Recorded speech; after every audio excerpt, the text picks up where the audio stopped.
Time is X minus 10, 9, 8, 7, 6, 5, 4, 3, 2, 1, 0.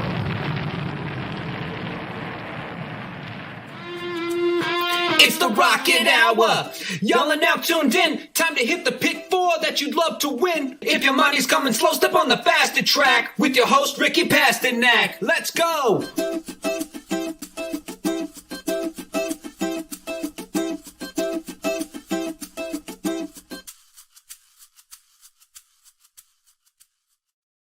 What is up, everybody? Welcome back to another edition of the Rocket Hour. We are live from Indiana Grand. Well, kind of. We're about 5 minutes from Indiana Grand in the hotel. We're going to cut this one a little short. We're going to get right to the point, 30, 35-minute show, because we've got work to do, a.k.a. drinking to do at Indiana Grand. They go to casino. They got 12 races today. It's going to be awesome. We're going to talk about the late pick four. Before I go any further, Ricky, you're up. You're awake. A long day of travel yesterday for you, right?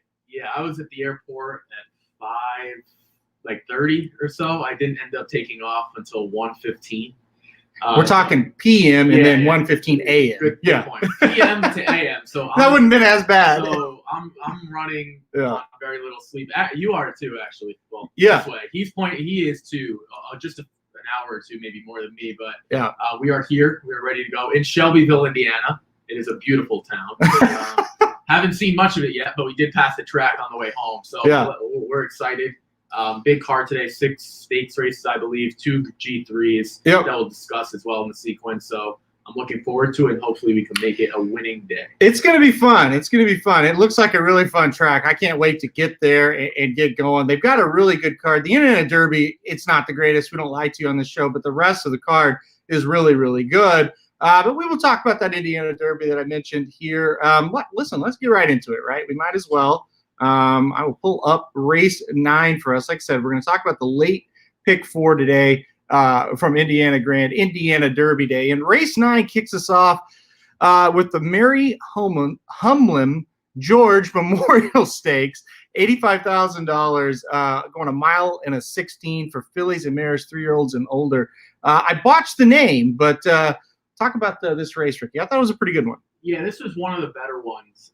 Saracosa scratched, which you guys could see. So is High Regard, and I think Saracosa was going to be a lot of top people's choices. I thought this became a lot more wide open once she did scratch out. So with that being said, I put number 4, Microcap, on top now. It's one of those things, right, where the Shawnee Stakes wasn't great for her last time out. Grant Forster probably had some decision-making to do what to do with her next. She had a nice race at the fairgrounds and then tried Churchill Downs, and it didn't work out. She broke her maiden, actually, Churchill Downs last year. So she had some success over that track. It just didn't work out here. She did face Evitante, one of, I would say, a top 5 filly in her class, maybe top 10. But so a nice horse, but it just wasn't good enough. I think with a few scratches, she really fits in nicely here. All the other runners that I'm going to use don't have a ton of great stakes experience as well. One of the Chilean horses, we'll talk about it for Kenny McPeek. So I kind of like her. I think she can get to the front end, and she couldn't get the lead last time out. So I think if she can get to the front end here, get the lead and establish herself, Jorge Vargas can get the job done. I don't think he's ridden her before, so that's going to be a little interesting as well. Yeah, I think this race is going to be pretty fascinating. I am really excited for the number 2, Matera. I really am ready to see this horse run. This was a $1.4 million purchase by Tapit out of Miss Macy Sue. Miss Macy Sue, one of my all-time favorite horses because my buddy Kelly Von Hemel trained that horse, and she's produced some really, really good ones. Liam's Map, not this time. Probably the 2 main horses there. So the 2 Matera is now with Brad Cox. This horse has been passed around a lot. Hollendorfer, then Dan Ward, then Simon Callahan. Finally gets to the barn of Brad Cox, and what does she do at Oaklawn Park? She takes him gate to wire last time out in an allowance race. Looked really good, won by 2 lengths, beat a nice horse, Brittle and You, who did well at Oaklawn really all meet long. So I'm really excited to see this one run. I think she gets out to the front and is hard to catch. I'm hoping Brad Cox, could kind of get this horse kind of to live up to that maybe never to that purchase price now, but kind of live up to that billing of she's a really good horse. And we know how it is with Tappets. It takes a while sometimes for them to get good, but when they do, they're very good. So I'm very excited here about number 2, Matera, making her stakes debut. Yeah, that was one that I thought was interesting as well. The biggest reason why I didn't try to single her potentially or go shorter is because she has this one in, one out type of resume. Yeah. After she broke the maiden in 2019, we didn't see her for, I think, 14 months off the top of my head, 14 months to the day, actually, December 12th to October 12th. And she was horrible. And then we didn't see her again for a few more months, but she won. So based on this unfortunate resume, she's due for a bad race, but she's talented. So I'm not really sure what she really beat last time out.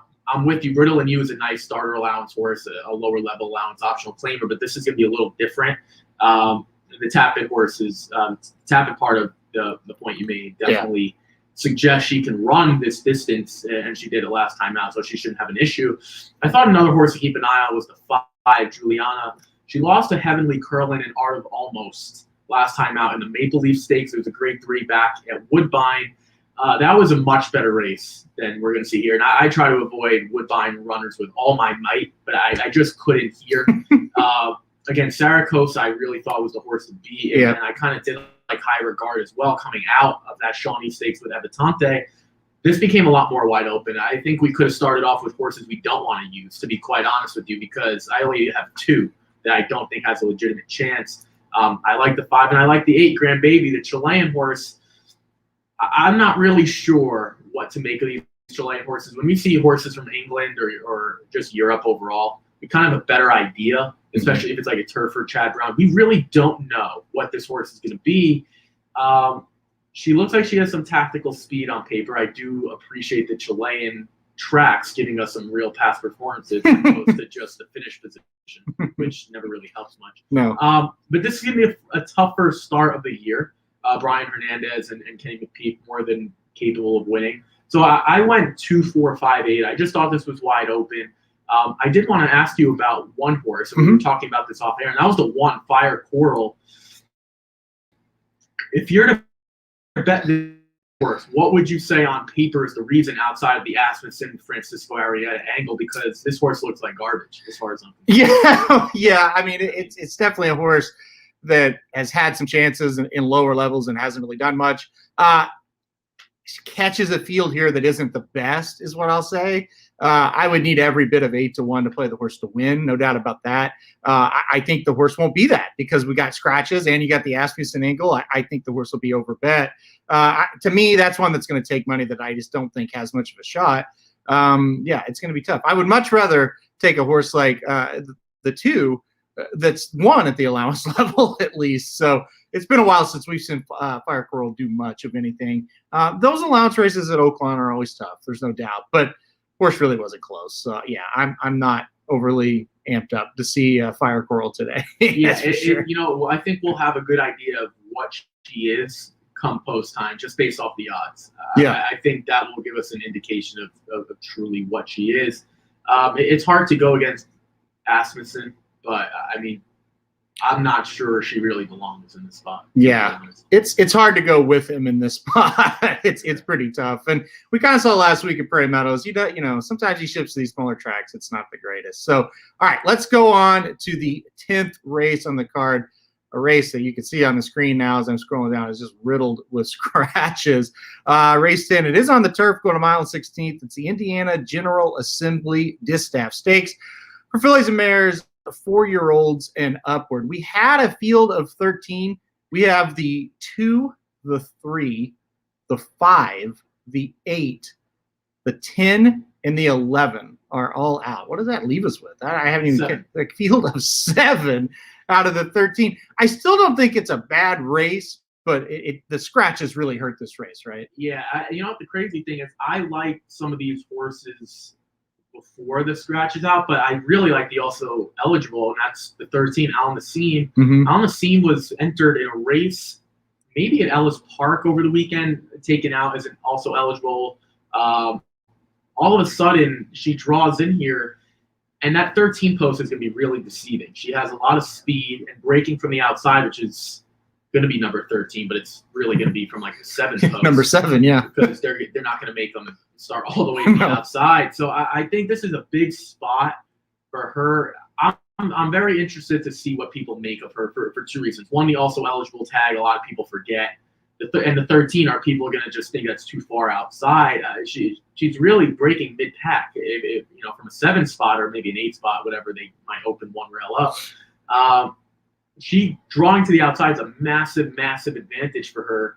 And we're going to talk about a few others. Obviously, your top choice in here, who I'm going to use as well. But it's just one of those situations now where things get really, really interesting. And she became my top choice. I said something to you this morning. I'm happy she drew in because this was one that I really, really wanted to use.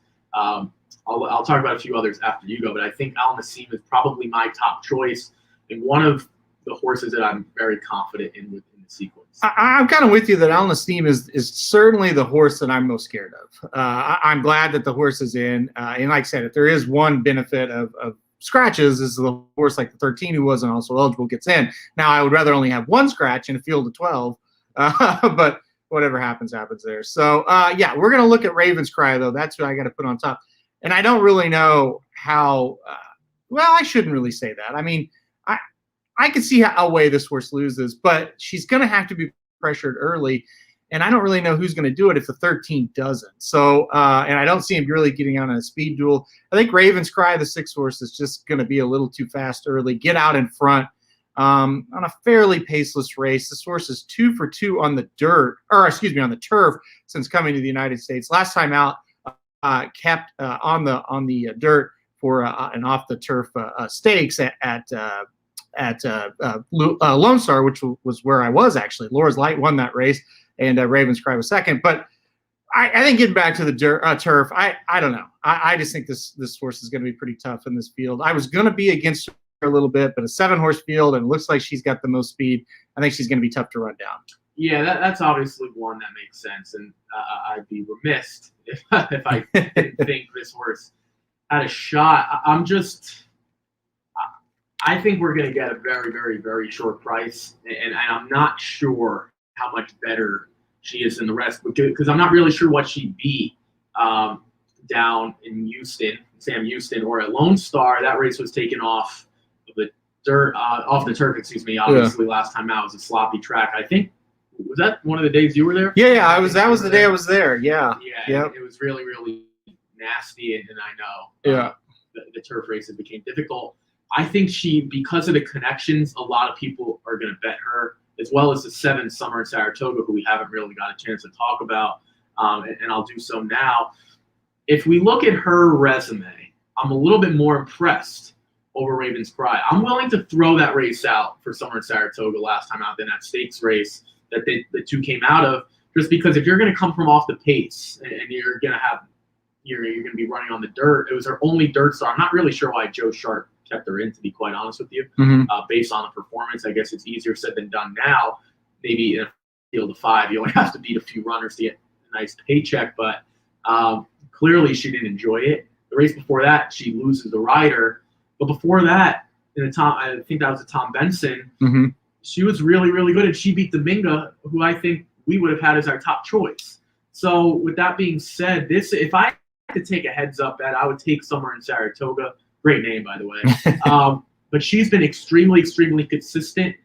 So is Raven's Cry this year. But I think a lot of people are going to look at the connections and make that distinction. And I'll take Joe Sharp and Corey Lanerie because I think they're about the same. We're going to find out on the total if they truly are the same as the paper shows. Yeah, I know. Summer in Saratoga, certainly, you're right. That race 3 back, beating Dominga. Dominga ran over at Ellis instead of running in this spot. It would have been 3 days rest. Couldn't do that. But Dominga, probably would have been the top pick. It was my top pick over at Ellis.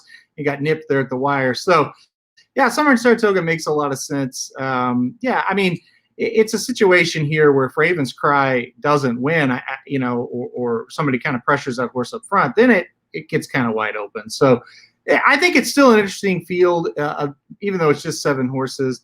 But I think if we move on to the 11th, I think we get to what, in my opinion, is the race of the day. I thought it when they drew it, and then we only get one scratch out of this race. It's the Grade 3 Indiana Oaks going a mile and 16th, $200,000 purse. That's a really good purse for Indiana Grand for 3-year-old fillies. And like I said, field of 10, one scratch. The 11 is out. I thought this was the race. You could really go a lot of different ways. I'm really interested to hear, how you went here. Yeah, I'm completely with you. This was the race that I'm most excited about. We'll get to the main one, next. Mm-hmm. But I think you can make a legitimate case. I would say for about 7. Now, I'm not sure how strong your case is going to be. If I'll look at your top choice here, which I'll kind of leave that one to you. Mm-hmm. I'll talk about 2 fillies kind of on different paths. And what I mean by different paths is one we've seen for a long time and one we haven't seen as much. I'll start with the one, I'll go in order. Will Secret. After the Honeybee, I think a lot of people were willing to look at her as arguably the best filly in the country. Malathot was always kind of number 1, and then past the Champagne as well was kind of in that upper echelon. But I think Will Secret made a case where she could be in that upper tier. Yeah. Now we've kind of seen her in the Ashland and the Kentucky Oaks, so we don't feel the same way as Search Results is kind of come on as well, who's established a second. Always Karina should be the best filly in the country, but she's not. We're not going to get into that. I'm ultimately not sure, Aaron, where she belongs, right? Because, we'll get to the other horse. She's not the top of the top. Is she the best of like the tier 1A or the tier 2, depending on how you want to call it? Maybe, and we're going to find out here. Soothsay, I think, has the ability to be in that upper tier. We're going to find out about her as well, because we saw Crazy Beautiful a few days ago, and Crazy Beautiful is probably at the lower level tier 1. Yep. So she's probably, I would say, like the 4th or 5th best filly in the country. I think that's about right. Is Will Secret right behind that? Is Will Secret better? If Soothsay wins, I think you can make the case Soothsay is the 3rd best filly in the country. I truly believe that.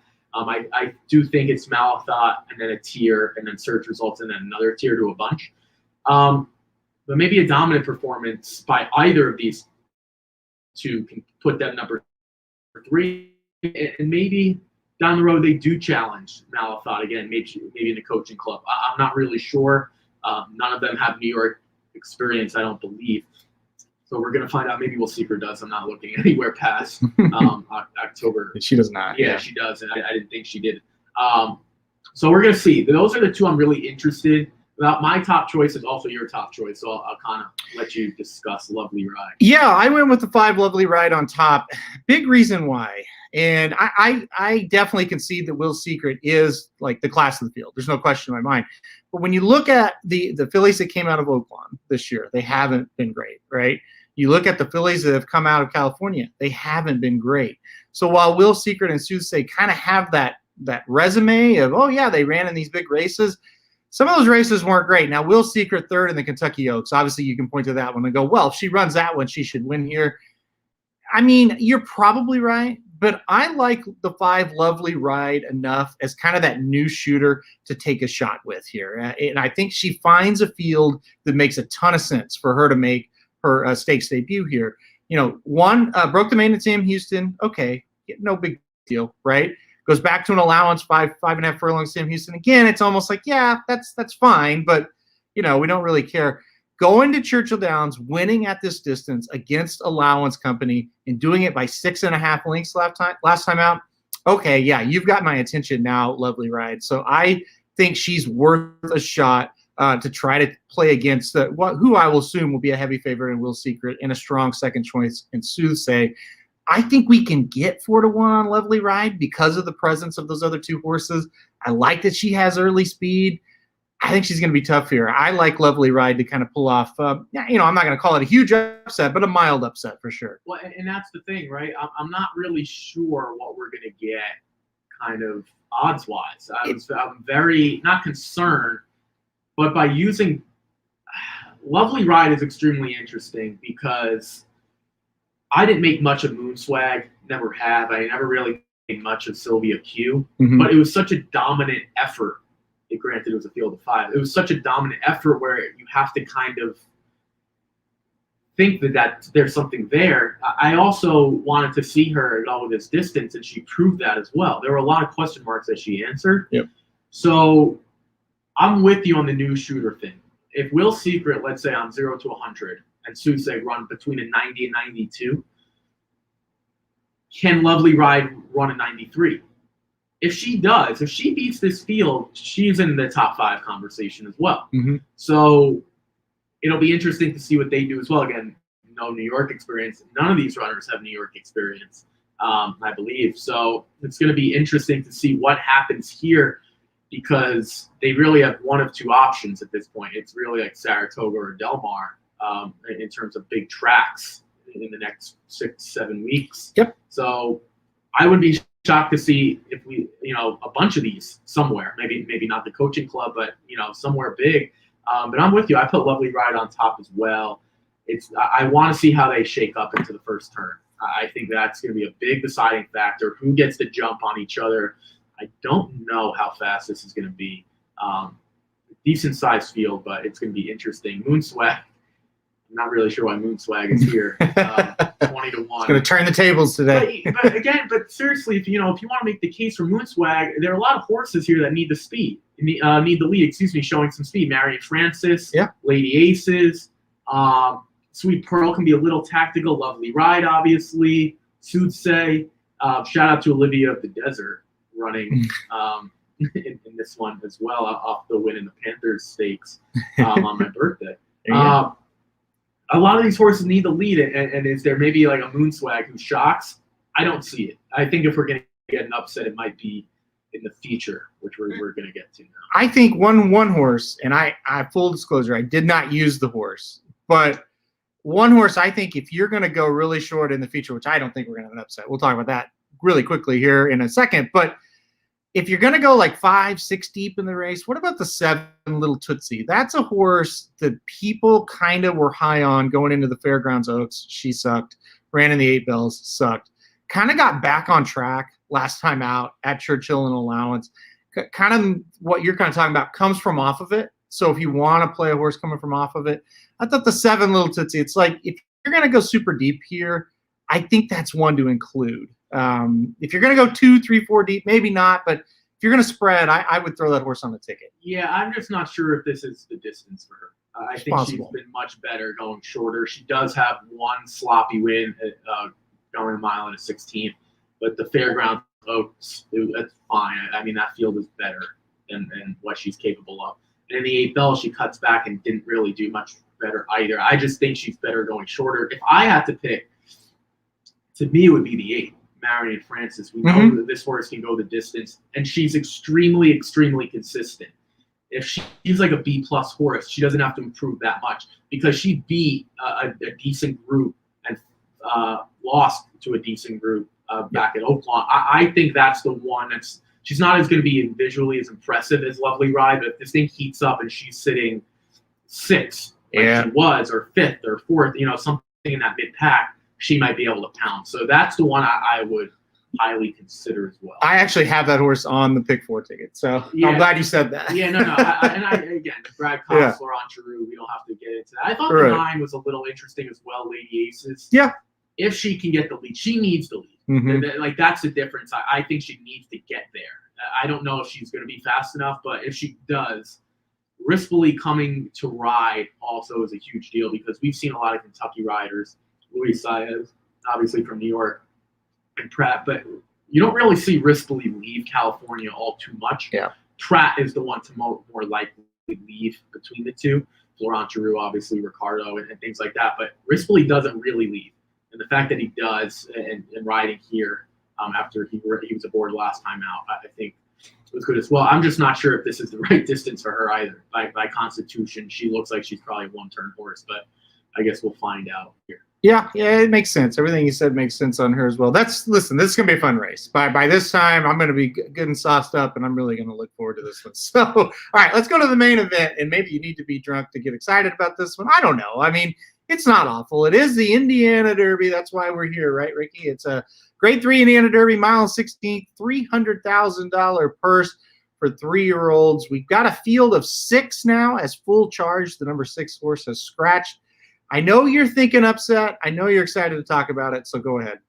I don't know. I don't know how much of an upset this is. For the record, your top choice, Full Charge, is scratched. It was 12-1. That would have been.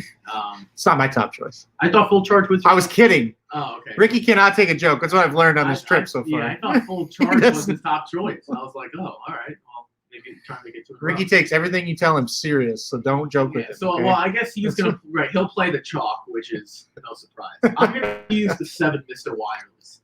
I was very, very impressed with the Texas Derby. That was obviously a race that Aaron was there for. I think helped you cash a big ticket as well, big exacta. So I'm sure in the back of your mind you might be rooting for him as well. Yes. This kind of does look like a 2-horse race. I'll be brutally honest.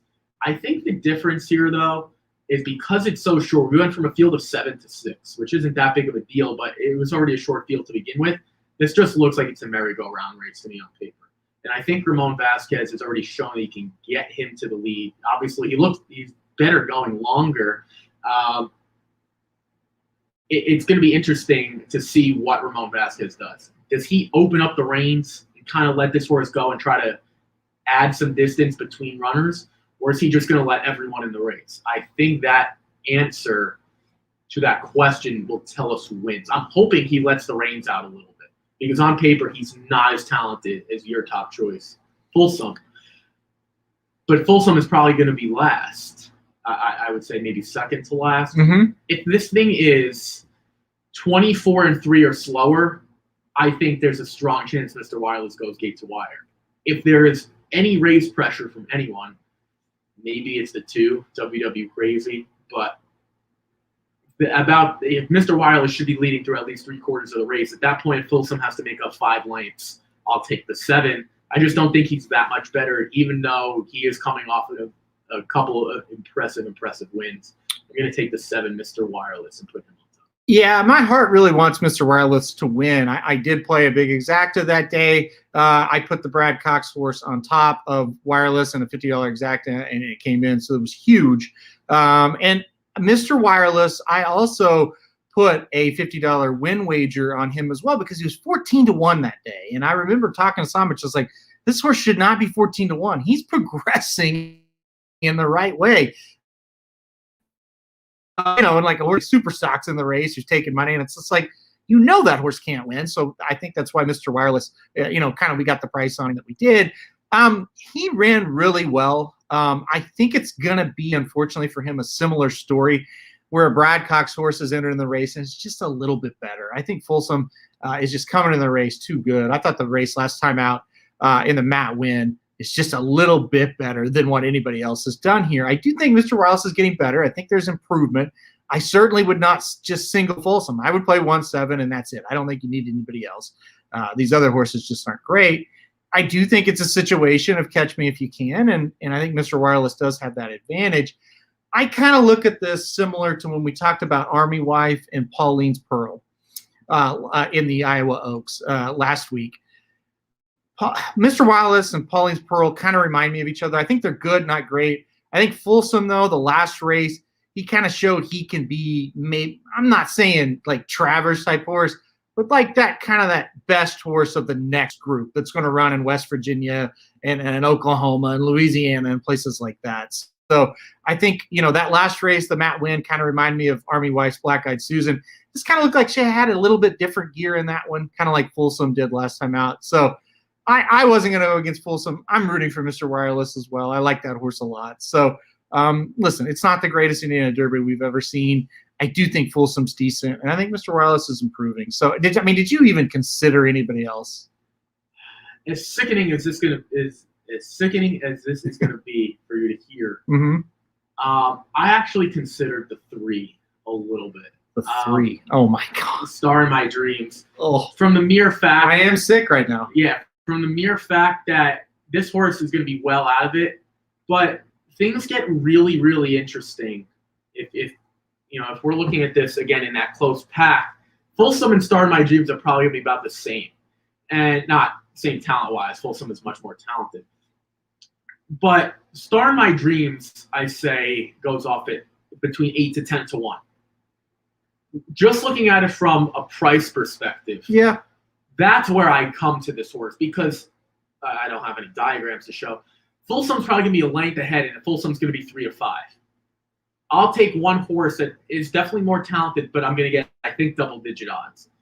And we've seen some weird thing. I have a feeling there could be a big upset here. I think the race prior to the Oaks is going to be a lot more formful. I think on a scale of 1 to 10, that race on talent's about a 9.5. This one is probably about a 6.5 to 7. But I use Folsom as well. I just hope I'm not praying for Mr. Wireless to try to make some money because Folsom's going to be, my guess is 3 to 5. Yeah, and when you get to that point, we'll kind of, last race of the day, we can adjust and play what we need to. If we're ahead a lot, we're behind a lot. So we'll see how it goes. Hopefully we're ahead. All right, I said we're going to do 30 minutes. We've done a little over 30. I feel good about what we've done today. We have things we have to do.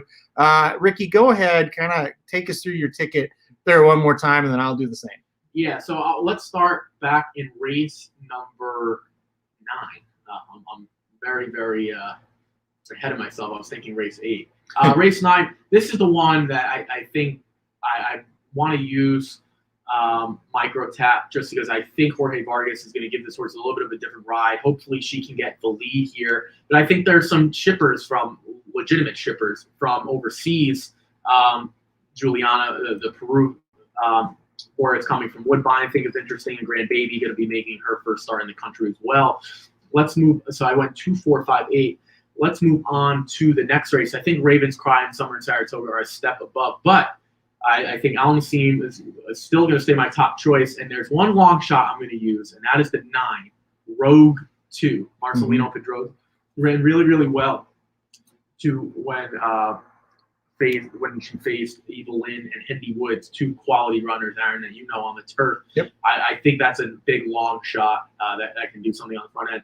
In race 11, I went 1, 2, and 5. I like Lovely Ride like you as well.